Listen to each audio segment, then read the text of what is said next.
Study मतलब अभिषेक sir classes. नमस्कार। उम्मीद है आप सभी लोग घर में होंगे और सुरक्षित होंगे।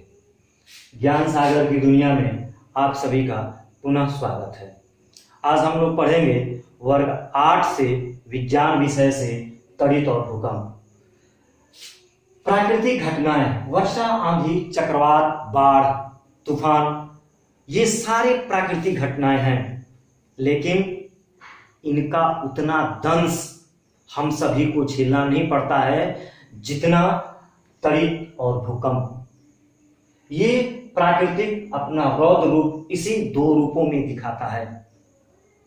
आइए बारी बारी से हम लोग जानने का प्रयास करेंगे। तड़ित को जानने से पहले हम लोग आज थोड़ी बहुत आवेश पर चर्चा कर लेते हैं।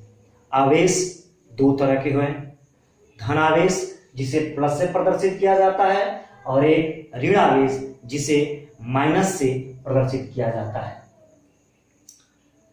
पीछे की कक्षाओं में हम लोगों ने जाना है कि अगर समान आवेश हो, एक समान आवेश मतलब अगर प्लस प्लस हो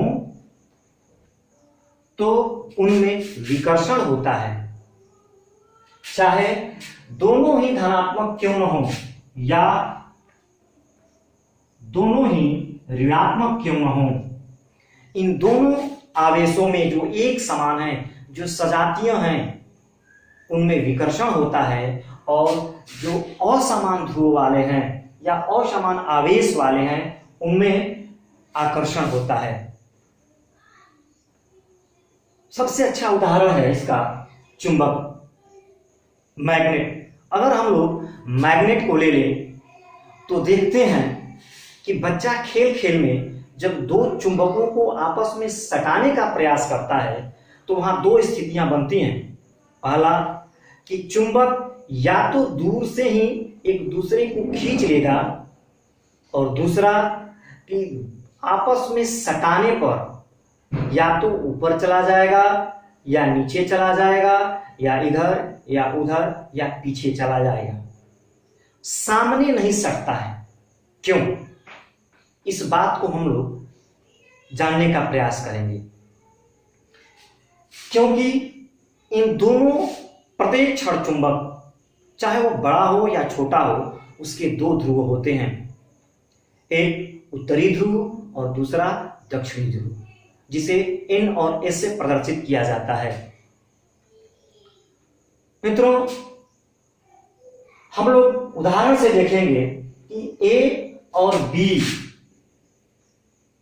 दो क्षण चुंबक है और दोनों क्षण चुंबकों में स्वतंत्र रूप से उसके दोनों ध्रुव हैं, एक नॉर्थ और दूसरा साउथ। A वाले चुंबक क्षण में और B वाले चुंबक क्षण में भी नॉर्थ है और साउथ है। अगर हम लोग देखते हैं कि एक क्षण चुंबक A वाले को स्थिर रखेंगे और B वाले के N को हम लोग अगर इसके करीब ले जाते हैं तो क्या होता है कि S और N एक दूसरे में सट जाते हैं। मान लिया हमें क्षण चुंबक का ध्रुव पता नहीं है, तो कैसे पता करते हैं हम लोग कि दोनों क्षण चुंबकों को आपस में सटाने का प्रयास करते हैं। अगर दोनों क्षण चुंबकों के ने एक दूसरे को खींच लिया, आकर्षित कर लिया, तब हम लोग मान लेते हैं कि दोनों के असमान ध्रुव हैं। लेकिन अगर दोनों में से किसी एक पर एक दूसरे को इधर उधर ढकेलने का प्रयास किया, तब हम लोग मान लेते हैं कि नहीं, यह जो क्षण चुंबक है वह समान ध्रुव वाले हैं। इस उदाहरण में आप देखिए कि इस उदाहरण में ये दोनों A और B के असमान हैं ध्रुव, इसलिए यह एक दूसरे को आकर्षित कर लेते हैं। तो इनके पर जो आवेश है, इनके जो ध्रुव हैं वह अलग अलग हैं। एक का S है और दूसरे का N है, इसलिए यह क्षण चुंबक एक दूसरे को आसानी से आकर्षित कर लेते हैं। अगर B वाले को हम लोग बदल दें और यहां N की जगह पर इसका S आ जाए और एस की जगह पर एन आ जाए तो हम लोग देखेंगे कि यह जो क्षण चुंबक है जो आपस में सट रहा था, अब क्या होगा कि एक दूसरे को सटाने के बावजूद भी सट नहीं पाएगा, या तो इधर या ऊपर या नीचे चला जाता है। तब हम मानते हैं कि यह क्या है, समान ध्रुव है। किसी क्षण चुंबक को हम लोग स्वतंत्र पूर्वक लटका देते हैं यह पता लगाने के लिए कि किसी एक क्षण चुंबक का कौन सा उत्तरी भाग है और कौन दक्षिणी भाग है। तो वह क्षण चुंबक, लटकता हुआ क्षण चुंबक अगर स्वतंत्रता पूर्वक लटका दे, स्वतंत्रता पूर्वक कैसे लटकाएंगे, तो स्टैंड की सहायता से पतले धागे से बांध देंगे ताकि इस पर कम से कम बल आरोपित हो, दाब आरोपित हो और उसको घूमने में कोई दाब न लगाए।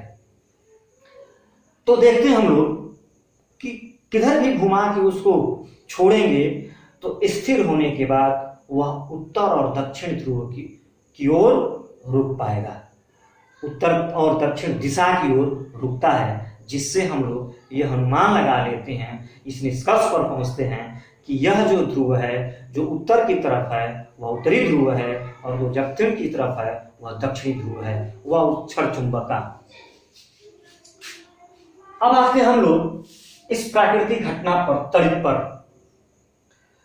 तो तड़ित है क्या? हम लोगों ने देखा है बरसात के मौसम में जब बारिश होती है तो आसमान में एक चमकता हुआ रेखा बनता है, स्प्रिंग जैसा, जिस पर आंखें चौंधिया जाती हैं, चौंधिया जाती हैं, दिखाई नहीं देता और बहुत तेज साउंड होता है, आवाज होता है। लगता है कि कानों पर के पर्दे फट जाएंगे। कभी कभी ऐसी स्थितियां बनती हैं। तो तड़ित है क्या? तो तड़ित गर्जन के साथ आने वाला वायुमंडलीय स्थिर वैद्युत विसर्जन है। इसकी एक चमक का ताप, इतना इसमें ताप होता है कि लगभग 30,000 डिग्री सेंटीग्रेड होता है। हमने देखा है प्रतिदिन अखबारों में बरसात के मौसमों में यह सुनने को मिलता है, न्यूज़पेपर के माध्यम से या इलेक्ट्रॉनिक मीडिया के माध्यम से, कि इस राज्य के इस गांव में इस स्थान पर विद्युत विसर्जन से, तड़ित से इतने लोग मर गए।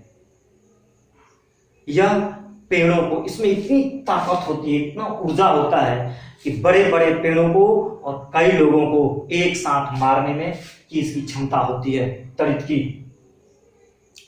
तो आइए हम पता लगाते हैं कि आखिर तड़ित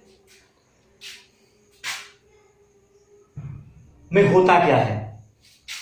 तो वायुमंडल में जब बादल बनते हैं, बादलों का निर्माण होता है और हवाएं जब बहती हैं तो उन हवाओं से बादल इधर उधर जाते हैं और आवेशित होते हैं, उनमें भी आवेश होता है। और वह आवेश दो तरह के होते हैं, बादल के ऊपरी हिस्से पर धनावेश और बादल के निचले हिस्से पर आवेशित होकर ऋण आवेश बन जाता है। आप देख रहे होंगे चित्र के माध्यम से कि ऊपरी हिस्से पर प्लस प्रदर्शित किया गया है जो धन आवेश को इंगित करता है, और बादल के निचले हिस्से पर ऋण आवेश इंगित किया गया है और यह ऋण आवेश माइनस इंगित किया गया है जो ऋण आवेश को इंगित करता है। अब होता यह है, अक्सर हम लोग सुनते हैं और हम लोग आगे चर्चा करेंगे कि बड़े बड़े पेड़ों के नीचे क्यों नहीं रहना चाहिए हमें, इस बात की भी हमें जानकारी होनी चाहिए। चलिए मान लिया नहीं रहना चाहिए, इसलिए क्योंकि बड़े बड़े पेड़ों पर भी हवाओं के कारण उनके ऊपरी हिस्से पर आवेश उत्पन्न हो जाता है और वह आवेश धन आवेश होता है। आप देख रहे हैं चित्र के माध्यम से, इसमें कौन सा आवेश हो जाता है? धन आवेश हो जाता है। तो होता क्या है कि हमने आवेश में पढ़ा है कि धन आवेश और ऋण आवेश एक दूसरे को आकर्षित करते हैं। विजातीय आवेश एक दूसरे को आकर्षित करते हैं। बादल के निचले हिस्से पर जो ऋणावेश बना है वह, और पेड़ के हिस्से पर जो धनावेश बना है वह एक दूसरे को आवेशित होने के बावजूद, अलग अलग आवेश होने पर वे एक दूसरे को आकर्षित करते हैं। और उन स्थितियों में जब बादल टकराते हैं तो टकराने के बाद लगभग एक चमक में गर्जना के साथ 30,000 डिग्री सेंटीग्रेड से उन पेड़ों पर विद्युत का आघात होता है, जिसके कारण वह बड़े विशालकाय पेड़ भी इस तापमान को बर्दाश्त नहीं कर पाते हैं और सूख जाते हैं। हम लोग इससे सुरक्षा की भी व्यवस्था करेंगे। कैसे सुरक्षा करेंगे? तो हम लोगों ने देखा है जो हमारे सांस्कृतिक धरोहर हैं, बड़ी बड़ी ऊंची ऊंची जो इमारतें हैं, या लोगों ने जो ऊंची ऊंची इमारतों का निर्माण किया है, चिमनियों का निर्माण किया है, तो आप लोगों ने देखा होगा त्रिशूलनुमा आकृति बनी होती है। यह त्रिशूलनुमा आकृति क्या है? और इसके तार पृथ्वी के संपर्क में होते हैं, गहराई तक होते हैं। क्यों? कभी आपने ध्यान दिया इस पर? ऐसा इसलिए कि विद्युत का जब आघात हो उन इमारतों पर जो ऊंचाई पर अवस्थित हैं, तो वह उनका आघात उन इमारतों पर न हो, वह इमारत क्षतिग्रस्त न हो। और हम लोग जानते हैं कि यह आघात अगर तांबे के तार में हो, तांबा का तार इसमें उपयोग किया गया हो, तो उससे होते हुए उसका विसर्जन पृथ्वी में हो जाता है, जिसके कारण इस पर आघात होने से वह मकान, वह बिल्डिंग, वह चिमनी, वह हमारे सांस्कृतिक धरोहर सुरक्षित रह पाते हैं। इसके बाद तड़ित से सुरक्षा भी हम लोग करते हैं। कैसे? तो बरसात के दिनों में अगर हमें मौसम खराब हो तो हमें पूर्वानुमान भी कर लेना चाहिए कि बारिश का समय है, तो हम घर से जब भी निकलें तो मौसम का अनुमान लगा लें। अगर बीच में हम कभी फंस गए, कभी मान लीजिए कृषि जो श्रमिक हैं वह खेतों में हैं, तो हमें जागरूकता फैलानी है। हमें क्या करना है? हमें अपनी जानकारी को उनके पास तक शेयर करना है। तो इसके लिए क्या करेंगे हम लोग कि उनके साथ यह चर्चा करेंगे, शेयर करेंगे कि आप जब भी खेतों में काम करें और बिजली चमकने लगे तो आप पेड़ों के नीचे नहीं छिपिए, बल्कि खुले मैदान में आप या तो लेट जाइए, नहीं तो जिस प्रकार मुर्गा है, मुर्गा को देखा होगा आप लोगों ने, बैठता है, अपने पैरों को सिकोड़कर सिर उसमें डाल के और हाथों से जकड़ लीजिए। अर्थात यह हुआ कि अपने शरीर का फैलाव कम से कम रखिए, ताकि अगर आसपास भी विद्युत का विसर्जन हो तो आप उसके चपेट में कदापि न आ सकें। दूसरा, नदी, तालाब, पोखरों में स्नान नहीं करें, क्योंकि हमें पता है कि विशुद्ध जल विद्युत का सुचालक हो जाता है, इसलिए नदी, तालाब और पोखरों में उपयोग नहीं करना चाहिए। छाते का उपयोग न करें। अधिकतर इस समय कमानी, छातों में जो कमानी होता है वह उसमें लोहे का उपयोग किया जाता है, धातुओं का उपयोग किया जाता है, या डंडे का जो है उसमें धातुओं का उपयोग किया जाता है। तो अगर आसपास भी है तो वह आकर्षित कर लेंगे और उसका आघात, हम हाथ से पकड़े रहते हैं, उसका आघात हमारे शरीर पर हो जाएगा और हमारी मृत्यु भी हो सकती है। अगर गाड़ी में यात्रा कर रहे हैं तो आप गाड़ी के गेट और शीशे को बखूबी ढंग से बंद कर दीजिए। घर पे हैं तो आप मोबाइल का उपयोग नहीं कीजिए। जितने भी इलेक्ट्रॉनिक्स उपकरण हैं उनका उपयोग नहीं कीजिए। अगर संभव हो तो विद्युत के प्लग को भी निकाल दीजिए, स्विच होता है उसको बंद कर दीजिए, क्योंकि तारों के माध्यम से आघात होगा और हमारे जितने भी इलेक्ट्रॉनिक उपकरण हैं वह सब नष्ट होने की संभावना होती है।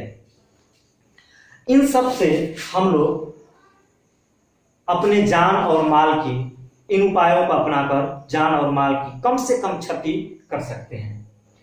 इसके बाद हम आते हैं भूकंप पर। ये दूसरा भयानक प्राकृतिक आपदा है जो कभी भी कहीं भी आ सकता है, जो हमें कभी इसकी जानकारी नहीं होती है। इन दोनों की जानकारी हमें तभी होती है जब ये अपना काम करके चले जाते हैं। भूकंप विनाश करके चला जाता है तब हमें जानकारी होती है कि न्यूज़पेपर के माध्यम से पता चलता है, या हम सोए हैं पता नहीं कब भूकंप आ गया, जगे हैं और भूकंप आ जाता है पता नहीं चलता है, बड़ी बड़ी इमारतें ताश की पत्तों की तरह ढेर हो जाती हैं। तो भूकंप के बारे में हम लोग जानते हैं कि पृथ्वी का निर्माण कई परतों से मिलकर बना है। इसमें प्रत्येक टुकड़े को प्लेट कहते हैं और ये प्लेट निरंतर गति करते रहते हैं। कभी कभी होता यह है कि गति के दौरान ये एक दूसरे से टकरा जाते हैं, जिसके कारण विक्षोभ उत्पन्न होता है और पृथ्वी के ऊपर पर यह महसूस किया जा सकता है, जिसे हम भूकंप कहते हैं। भूकंप को रिएक्टर स्केल पर मापा जाता है। यह इतनी बड़ी तबाही फैलाता है, इतनी बड़ी त्रासदी फैलाता है, जिसका अंदाजा भी हम लोग नहीं लगा सकते।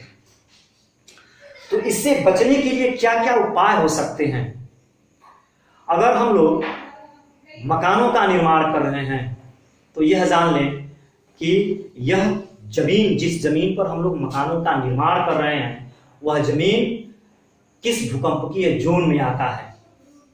कहीं ऐसा तो नहीं कि वह केवल भूकंप वहां ही आता है, तो उस हिसाब से हम उस भवन का निर्माण करेंगे। इसके बाद कभी भी तालाबों को भर के मकानों का निर्माण नहीं करना चाहिए, क्योंकि उनके जो पिलर बने होते हैं वह मजबूती से मिट्टी को नहीं जकड़ पाते हैं। मिट्टी गीली होती है, दलदली होती है, जिसके कारण मकान थोड़े ही भूकंप के झटके को बर्दाश्त नहीं कर पाते हैं। इसके बाद अगर हम मकान में हैं तो हमें भूकंप की हल्की झटके महसूस हुई तो हमें मकान के किसी कोने में छुप जाना चाहिए, और वह भी हाथों को सर पे रख के।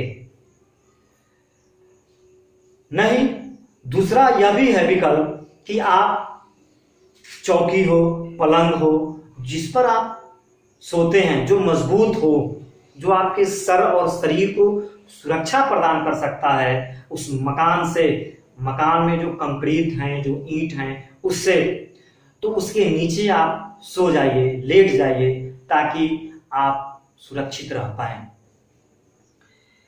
इसके बाद अगर भूकंप की हल्की भी झटके हैं, आप गाड़ी से यात्रा कर रहे हैं, तो तुरंत गाड़ी को बंद करके आपको वहीं स्थिर बैठ जाना चाहिए, नहीं तो आप दुर्घटना के शिकार हो सकते हैं।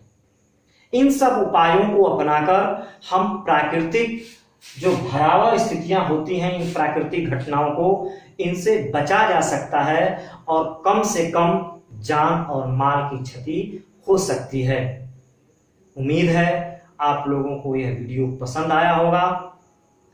आगे हम अगले पार्ट में फिर एक नया और रोचक बिंदु लेकर आएंगे। नमस्कार, धन्यवाद।